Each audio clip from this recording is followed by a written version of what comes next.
Bonsoir tout le monde, je suis ravi de vous retrouver pour cette nouvelle vidéo exceptionnellement tournée le mardi et non le mercredi comme je fais habituellement, tout simplement parce que demain je ne peux pas. Donc on va passer en revue comme à chaque fois hein, les valeurs que l'on suit. Voilà, on a quelques belles valeurs qu'on quand même, notamment Médian Technologie, hein, qui ont bien décalé à la hausse. On va voir ce qu'il en est ce soir à la clôture. Avant de commencer, n'hésitez pas à vous abonner à la chaîne, comme d'habitude. Et puis enfin, mes analyses et cette vidéo hein, que vous regardez, c'est du contenu pédagogique. Donc ce sont des avis que je donne, hein, et ces avis n'engagent évidemment que moi. Donc tout ça, c'est de la pédagogie pour vous former et vous apprendre à être autonome dans vos prises de décision. Donc ce soir, on va regarder du coup Médian Technologie, il y a Genoway aussi qui se comporte pas mal, Valneva également. Puis voilà, on va regarder quand même Innate. Alors Quantum Genomics, c'est un peu l'inverse, hein. Et puis GenSight, on va voir ce qu'il en est aussi. J'ai eu quelques demandes par rapport à ma vidéo précédente de vendredi dernier, donc n'hésitez pas à aller voir les vidéos précédentes parce que déjà je fais des analyses en une unité de temps journalière voire hebdomadaire, donc forcément ce ne sont pas des unités qui peuvent bouger tout de suite. Donc, si vous regardez une vidéo qui a 3 jours, elle reste, à moins qu'il y ait eu un gros breakout hein, le jour de la vidéo, ce qui arrive, mais voilà, elle reste néanmoins valable. Donc, n'hésitez pas parce que j'essaye de quand même de tourner un petit peu au niveau des valeurs. Donc, voilà, si vous voulez voir d'autres analyses sur d'autres valeurs, checker les vidéos précédentes. Donc là, j'ai eu Atari comme demande, Reworld Media, Vernier aussi qu'on va regarder, et Valorec. Donc, je vous dis ben, rendez-vous tout de suite sur la plateforme TradingView. Nous voici donc sur la plateforme TradingView. Vous la connaissez maintenant à force par cœur. C'est celle avec laquelle je fais toutes mes captures d'écran que vous voyez sur mon compte Twitter Ben de Lyon, également sur mon site internet Spéculateur Malin et même sur mon compte Instagram. Donc voilà, nous sommes sur TradingView. Ici à l'écran, avant de commencer les valeurs, rapidement, on va faire un petit point sur le CAC 40, voir ce qu'il fait, ce qu'il en est, où il a envie d'aller. Donc, ce qu'on voit de toute façon déjà, c'est que mis à part l'alerte baissière qu'on a eue, mais qu'il a comblé tout de suite dans la foulée, hein, donc ça j'en ai déjà dit et redit, donc on va pas s'attarder dessus. Il nous a fait un magnifique bull run. Et maintenant, bah voilà, on latéralise. Donc du coup, les bandes de Bollinger se stabilisent entre les plus hauts à 6009 et cette zone là des 6600 points. Donc zone où on voit que le prix avait travaillé. Donc c'est une zone de support et d'importance. Et puis on voit qu'au milieu, on a une médiane hein, qui se situe toujours sur les 6665 points. Et on est en plein milieu entre une M20 qui commence à s'affaisser mais qui globalement reste horizontale depuis un mois et une M50 qui continue de progresser. Mais c'est pareil, voilà, la congestion petit à petit se met en place, mais on est surtout neutre, on va dire, en journalier. Alors évidemment, depuis le début d'année, on est plus que haussier, ok, pas de problème. Mais voilà, depuis un mois, hein, c'est ce que j'ai dit, on est neutre et c'est confirmé par le RSI. Maintenant, si on regarde ça en hebdomadaire, en hebdomadaire, ce qui est important de noter, c'est que déjà la M20, eh ben voilà, au fil des semaines, elle monte. Donc là, elle est actuellement sur les 6567 points et c'est la zone hein, de support qu'on a donné tout à l'heure. Donc zone vraiment qui commence à être un peu, comment, un peu importante à suivre. Et puis on voit aussi qu'on a la bande de Bollinger inférieure également qui arrive. Donc l'automne sera à surveiller au niveau du CAC 40 parce que voilà, si on continue de latéraliser, on va rattraper la M20 et la bande de Bollinger inférieure. Et les signaux sont donnés quand vraiment on a une nouvelle divergence de bande des Bollinger. Et là pour l'instant on n'y est pas. Mais voilà, au fil des semaines, la situation s'affinera. Donc, c'est tout pour le CAC 40, hein, il n'y a pas grand-chose d'autre à dire. On est dans une phase de latéralisation. Moi, c'est des phases qui ne m'intéressent pas grandement hein, parce que je cherche les breakouts. Donc, évidemment, sur les actions, on a très peu de volatilité quand même par moment et de liquidité surtout. La volatilité, on en a aussi sur certains titres, notamment voilà, Median Technology où on a fait quand même 24% aujourd'hui. Alors, Median Technology, elle nous a fait surtout un gap haussier, hein. Donc, on a eu un premier breakout de notre zone des 13,50, mais voilà, elle avait annulé ce break et elle était revenue dans cette zone hein, des 12,50. Et voilà, aujourd'hui, elle a ouvert franchement en gap haussier et du coup en gap surtout au-dessus de la zone des 15 euros, 14,50, 15 euros, qui est une zone déjà de résistance hebdomadaire, voire très long terme, parce que les 14 euros, si on revient en unité hebdo, c'est une unité qui avait été touchée quand même en 2017 et 2015. Et la zone des 15 euros, c'est surtout la zone des plus hauts qu'on a fait en juin dernier. Et là, on a ouvert directement dessus. Alors, il y a eu de la volatilité intraday, hein, parce qu'on est revenu chercher le bas à 14,50 et on a rebondi dans la foulée. Donc voilà, à très court terme, on est dans une phase de latéralisation hein, entre les 16,50 et les 14,50. Mais c'est surtout, ce qu'il faut noter, c'est que voilà, on a conservé ces 15 euros en tant que support. Donc c'est une bonne chose pour la suite. Maintenant, bah voilà, 15 euros à tenir et avec un volume exceptionnel. Donc voilà. En l'état actuel, on est haussier. Par contre, on est en dehors des bandes de Bollinger. Donc à voir si demain on ira faire une mèche basse pour aller retaper la bande de Bollinger supérieure et prendre appui et rebondir dans la foulée. Ou alors, voilà, simplement on tiendra les 15 euros et on attendra que la bande arrive. Donc voilà, maintenant le gap aussi est fait, la séance d'aujourd'hui est faite. Il faut construire simplement et surtout il faut tenir cette zone hein, des 15 euros et ne pas reprendre à la baisse, ne pas casser à la baisse pour revenir dans ce grand range hein, des 15 euros, 12 euros, 11,60 là, ce grand range qu'on parle depuis quand même le printemps.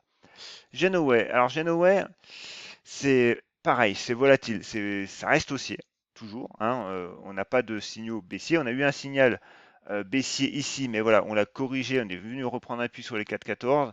Et puis voilà, aujourd'hui, la séance d'hier, pas aujourd'hui, la séance d'hier a remis une impulsion. On est pareil, on a refait à nouveau plus haut, intraday, encore une fois. Et voilà, et tout de suite, voilà, les plus hauts sont assez vendus. Néanmoins, sur une journée, sur une unité journalière, les plus hauts et les plus bas sont de plus en plus hauts.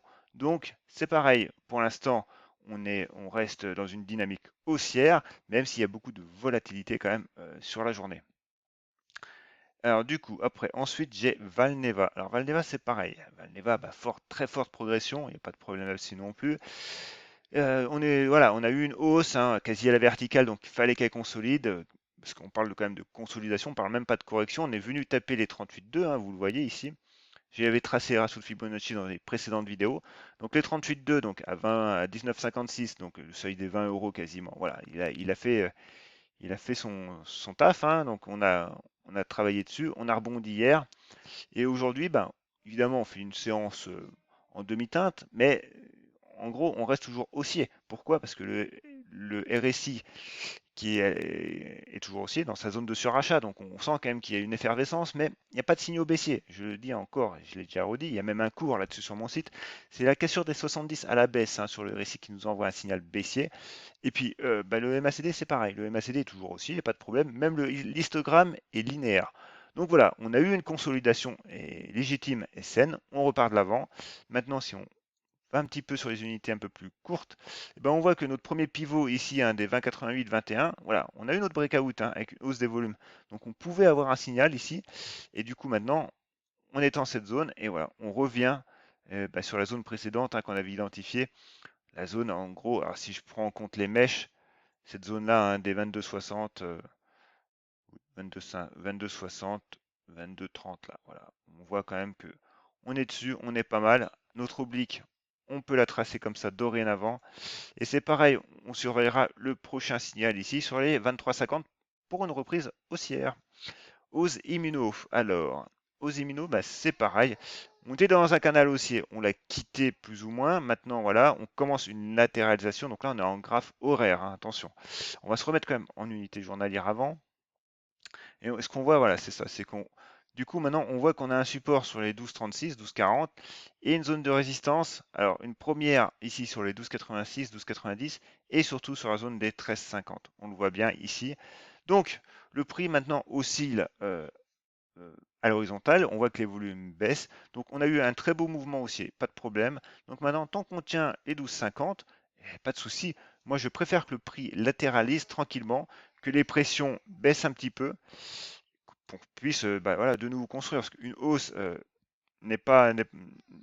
Voilà, à un moment, la hausse, il faut qu'elle se termine, hein. Je veux dire, c'est pas sans fin. Et le tout, c'est pas de monter trop vite pour tout reperdre derrière. Il vaut mieux monter. Déjà, on a fait un beau parcours haussier, mais il vaut mieux construire au fur et à mesure, asseoir cette hausse pour pouvoir repartir de plus belle par la suite.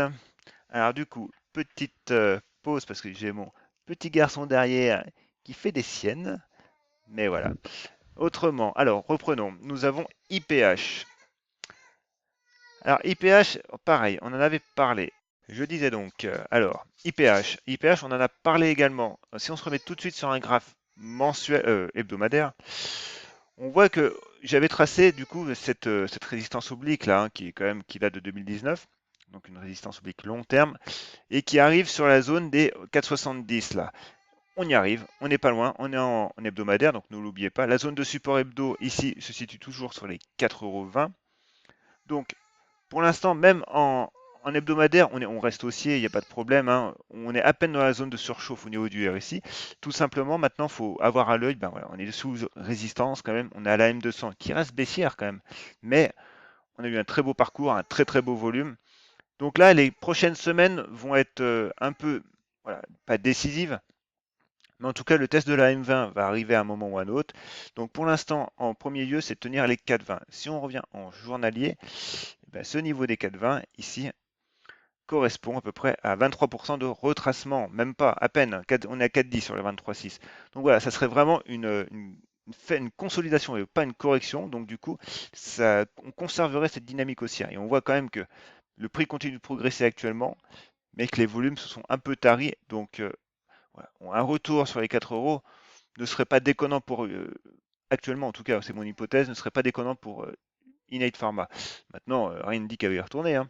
Simplement, voilà, on est sous une résistance oblique baissière, donc on peut aller la tester, mais on risquerait d'avoir je pense, un peu de volatilité. Alors, pour les biotech, je crois que c'est tout. Oui, j'ai pas mélangé ma liste. Non. Du coup, on va reprendre sur les small caps classiques. Navia, pas grand-chose à dire. On voit quand même cette belle M200 avec le niveau des 3 € et cette résistance oblique, hein. J'en ai déjà parlé dans plusieurs vidéos, donc on est au milieu, on tient les 2,50, pas de problème pour elle.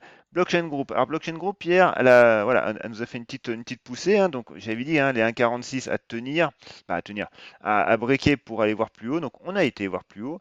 Mais voilà, aujourd'hui, on consolide en plus les cryptos actuellement, c'est un peu un bain de sang. Donc forcément, ça n'aide pas la valeur.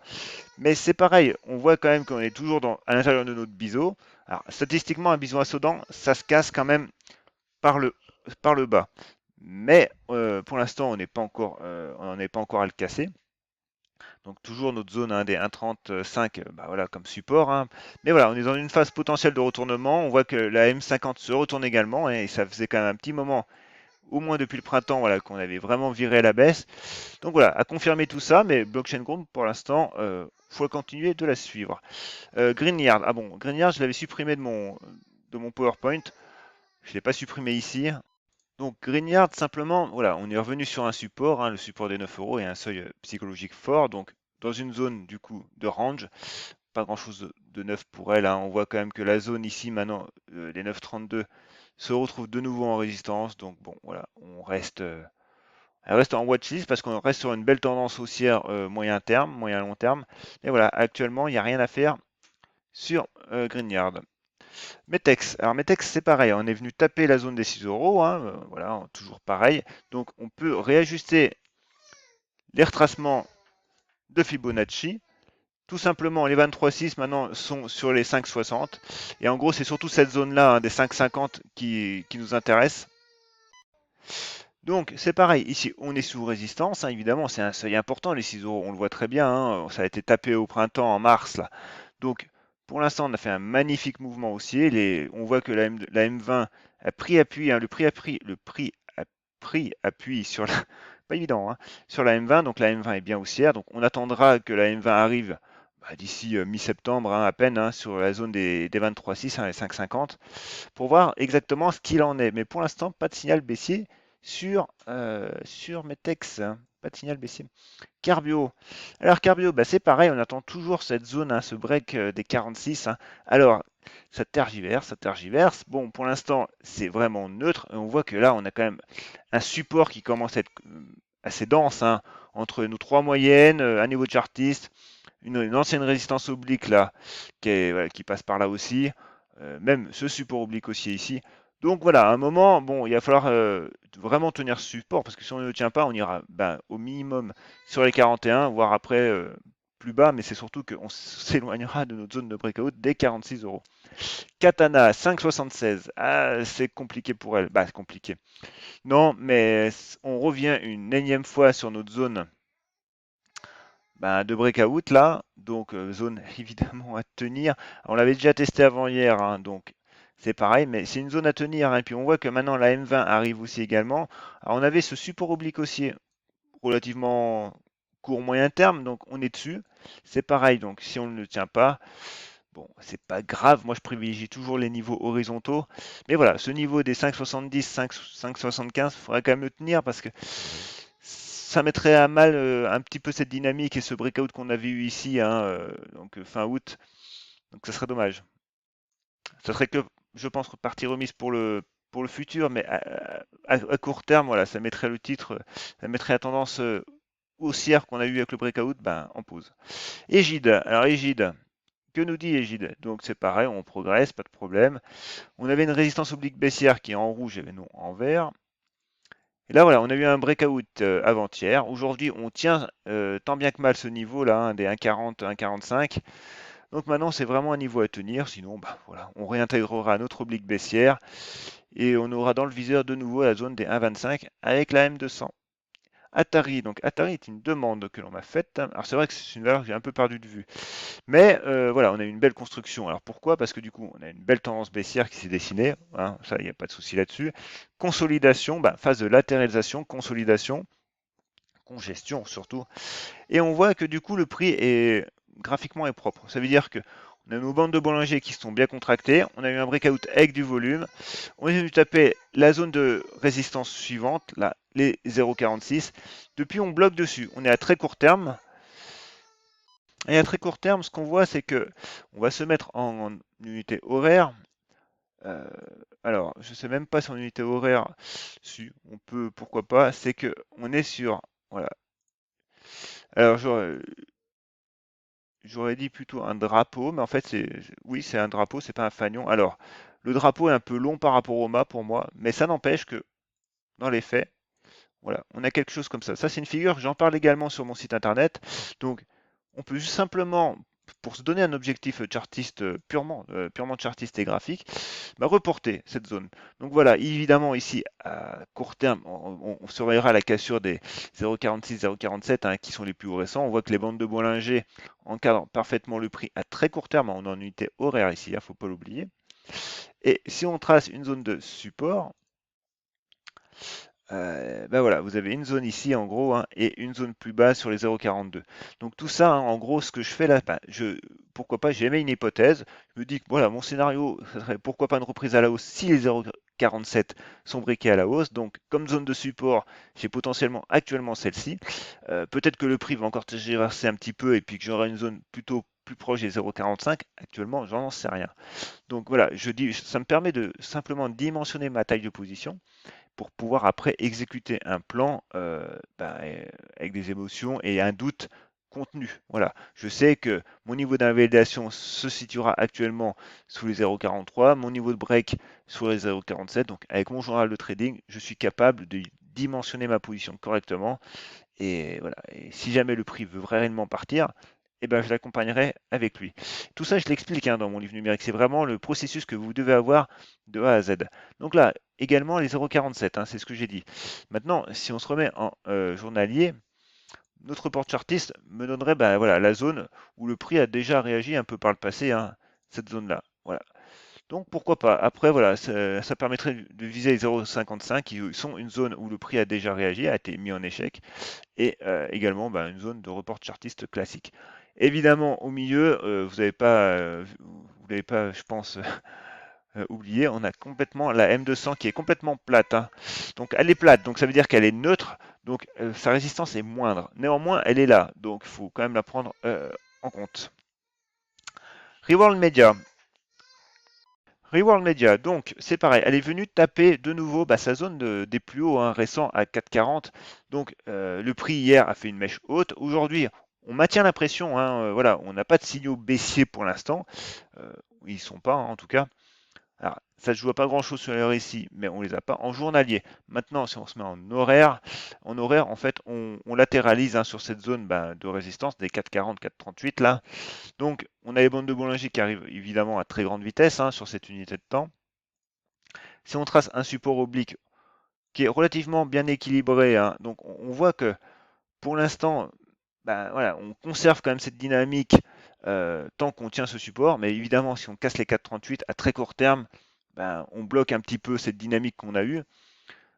Mais voilà, on remet pas tout en cause quand même. Maintenant, voilà, on a une oblique baissière très court terme avec des bandes de Bollinger très court terme. Donc les premiers niveaux court terme, les 4,45 pour moi, en tout cas actuellement. Maintenant, en journalier, tout dépend de votre unité de temps et vos unités d'intervention. Ben, on voit que voilà, le prix peut arriver en intraday, hein, pourquoi pas même, hein, faire une mèche sur les 4,30 et revenir sur les 4,40. Hein.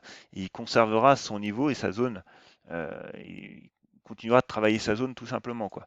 Donc voilà, tout dépend de vos unités d'intervention du coup et vos stops. Hein, ne les mettez pas trop courts, autrement vous allez vous faire toucher inutilement, quoi. Et ensuite, Alver, Vernier, qui est également une demande que l'on m'a faite. Alors Vernier, c'est pareil, hein, c'est une valeur voilà, qu'on n'a pas plus trop suivie. Donc évidemment, j'ai des zones qui ne correspondent plus à grand-chose, donc on va les supprimer. Ce qu'on peut voir, c'est que bon, on a quand même une tendance baissière assez forte. Là-dessus, il n'y a pas de souci. Et bah, il n'y a pas de souci, il n'y a aucun doute surtout. Et voilà, on tente quand même une latéralisation, donc une latéralisation qui est assez courte quand même. Hein. Donc, simplement ici, ce qu'on peut voir, c'est que voilà, on a une zone là hein, où on voit que le prix avait pris appui ici, avait été mis en échec. Donc voilà, le prix a de nouveau été mis en échec sur les 0,28, 0,30. Et voilà, on a eu une première bougie d'impulsion là sur le 3 septembre, hein, même magnifique bougie hein, avec du beau volume.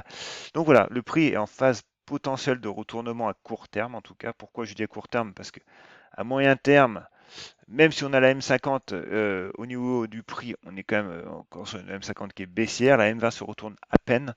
Et surtout, voilà, on est quand même au niveau de la M200 assez haut. Alors maintenant, encore une fois, même avec une cassure sur les 0,30, si vous allez au moins au minimum taper les 0,48, ça vous fait quand même une belle progression déjà. Hein. Mais voilà, pour l'instant, ça se retourne, mais c'est pas encore pour moi assez mûr simplement. Par contre, en hebdomadaire, évidemment, j'ai l'impression que voilà, c'est encore assez moche, hein, très très moche.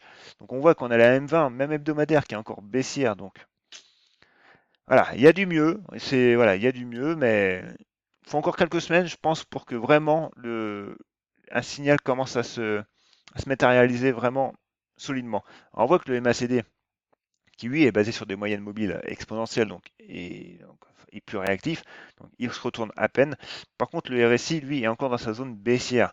Donc voilà, en hebdomadaire, on a une première impulsion, mais il en faudra un peu plus quand même voilà, pour pas prendre un couteau qui tombe simplement.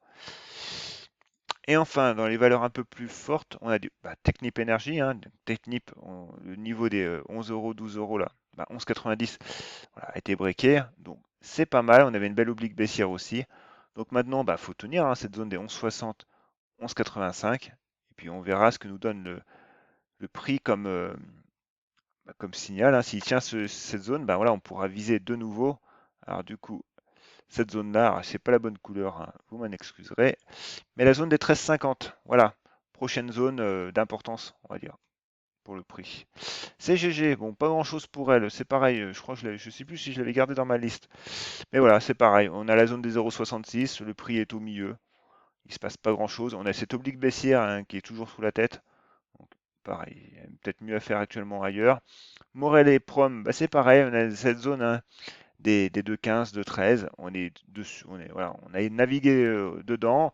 On revient sur notre zone de breakout court terme des 2 euros, zone à tenir quand même, parce que sinon, on irait retaper à minimum au moins les 1,90, 1,95, ce support oblique haussier.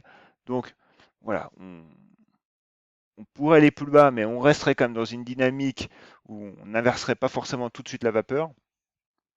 Mais clairement, si on veut voilà, être vraiment haussier, c'est les 2,15 à passer. Et ensuite, la dernière, Valourec. Alors, Valourec, c'est pareil, c'est une valeur que l'on m'a demandé. Et pour le coup, ça fait un moment que je l'ai perdu de vue, elle, parce que voilà, elle a été ultra décevante. Donc, déjà, est-ce qu'on peut tracer des choses en hebdomadaire? Donc, on a cette oblique qui n'est pas vraiment équilibrée, mais qu'on va garder quand même. On va surtout privilégier ici des niveaux horizontaux. Alors là, on a un hebdomadaire, donc une grosse zone ici sur les 40, à peu près 40-44. La suivante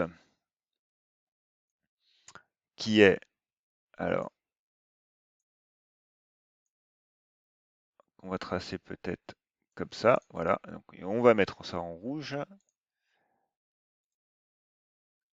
Voilà, si le prix veut le faire, voilà.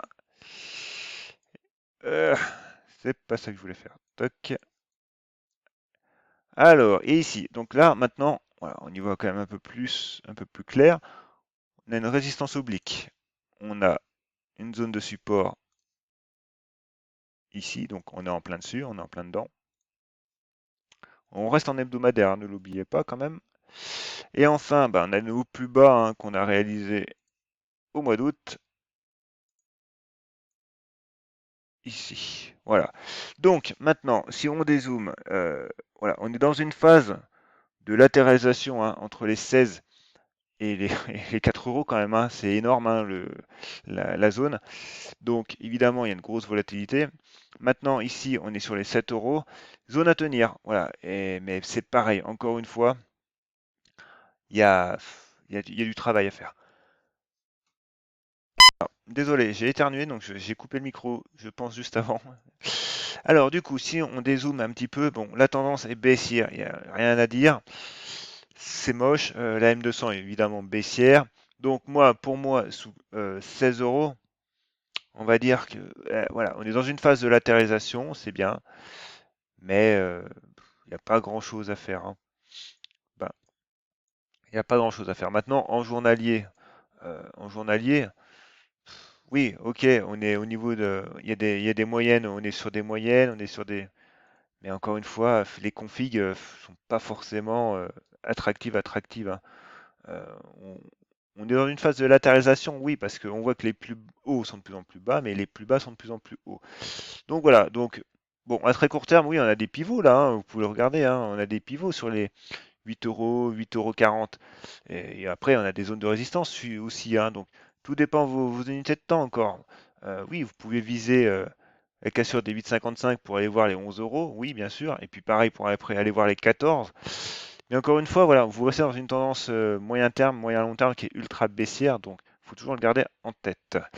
Voilà, c'est tout pour Valorec et c'est tout pour cette vidéo. Donc du coup, si toujours, hein, si vous aimez mon contenu et mes explications, en espérant que je être assez clair, mettez-moi un petit pouce bleu, ça me motive et ça montre à YouTube que mon contenu est pertinent.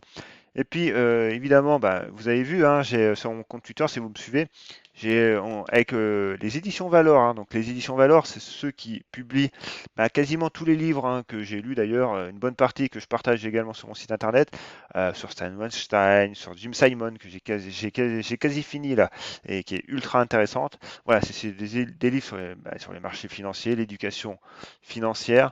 Donc, avec eux, on organise ensemble un jeu concours. Hein.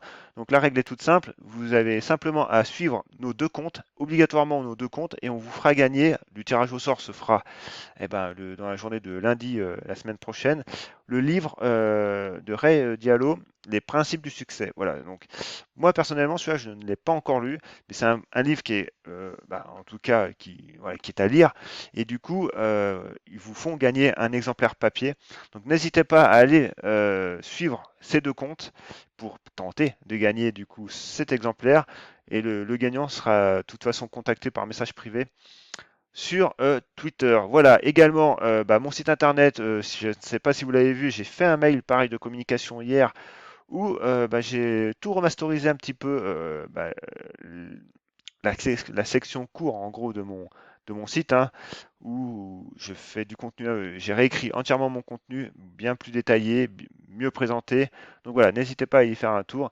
Et puis évidemment, toujours pareil, je l'ai dit dans la vidéo, hein, si vous voulez prendre des positions, il faut vraiment intégrer vos analyses graphiques dans un plan plus large. Hein. Ça veut dire dimensionner votre position, gérer votre risque, gérer vos émotions. Donc ça veut dire ça passe par vous ôter du doute. Hein, parce que quand on a un doute sur les marchés, évidemment, notre cerveau se met en mode roue libre hein, et c'est jamais bon pour nos positions.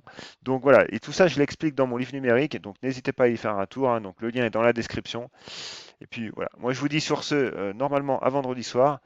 Donc bonne semaine et bonne soirée.